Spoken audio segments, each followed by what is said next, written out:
What's up, everyone? My name is Soren. I'm from Shure. I'm here today to talk to you about the MV7 and 3 ways you can use it for pretty much anything you're doing. So whether you're podcasting, recording music, gaming, streaming, whatever you're doing, I'm going to show you how to get it set up. Give you a tour of the app and the microphone features. Let's dive in.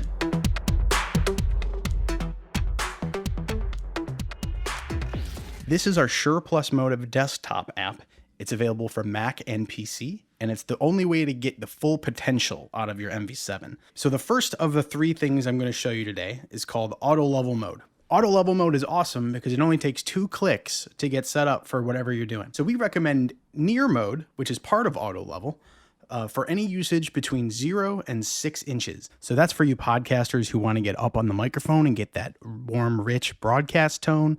That's for you voiceover recorders. If you're making content for your YouTube channel, maybe it's a DIY video, have the microphone do the work for you, click near, and you're done. The only other choice you have is for tone, and I can show you what those sound like here. So this is what my voice sounds like in near natural. We're not doing a whole lot to it sound-wise. I kind of sound like me, right? So as I switch over to the dark mode, you should hear the low end bump up pretty significantly. I should sound more like a movie voiceover type of a big, warm broadcast type sound.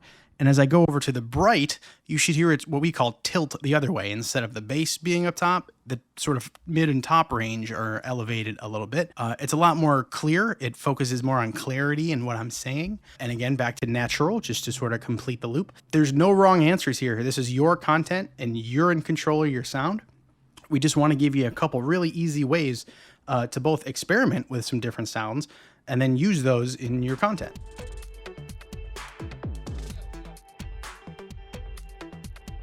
Okay, the second way to use our MV7 is in far mode. Still in auto level, but it's far.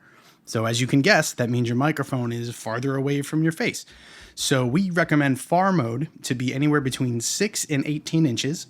Far mode is great for any time that you need a little bit of breathing room away from your microphone. So say you're hosting a podcast that is also being filmed and you just want your microphone a little bit farther away out of the shot. Say you're gaming or streaming. Say you're like me and you like to talk with your hands and you just need a little bit of room, right? And then you have your same 3 tonal settings, but they sound a little bit different. So let's check those out. Here is what natural mode sounds like in far.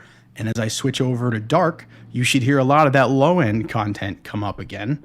And then bright mode tilts it back the other way. So you have more mid-range, more clarity, and then we'll finish back at natural mode just so you can hear how those modes go.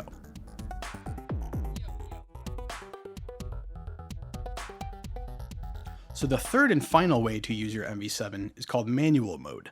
Unlike auto level mode, there's a lot more controls here because this is for those of you who either have a little bit more experience, you know what you're doing, or you're looking for something really specific, or you don't want any of the automatic stuff that happens with auto level mode because you're going to edit it yourself later.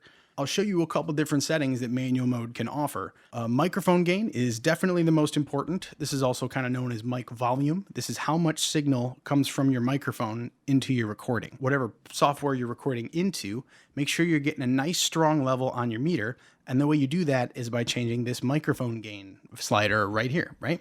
So as I talk louder, I'll want less gain. If I talk quiet, I want more gain to compensate for that. So there's not a fixed setting for gain that will vary pretty much every time you do a recording. Monitor mix is if you're using the headphone jack on the back of the MV7, monitor mix controls what you hear, and you can blend between 2 things. The side called microphone is your microphone. One great feature about the MV7 is its real-time headphone output. So if I talk into it, I hear exactly what my audience or my recording is hearing in real time without any latency or delay.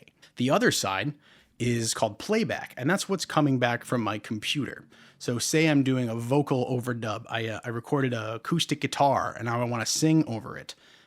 This control will let me hear how much of my acoustic guitar track I hear versus my microphone when I sing over it. The EQ settings on the manual mode are a bit of a shout out to the MV7's big brother, the SM7B, an absolute legend in the world of podcasting and streaming. The SM7B has a couple of switches on the back. They look just like this, and let me show you what they do. Flat mode is a straight line, meaning we're not changing the EQ at all. There is no processing happening at all. High pass is also known as a low roll off. That can be like your heater or air conditioner. That can be traffic in the distance. That can be all sorts of low rumbly stuff. You usually don't need it and you don't want it. So this is a really quick, easy way to just get rid of it. The presence boost is kind of like our bright settings in auto level mode.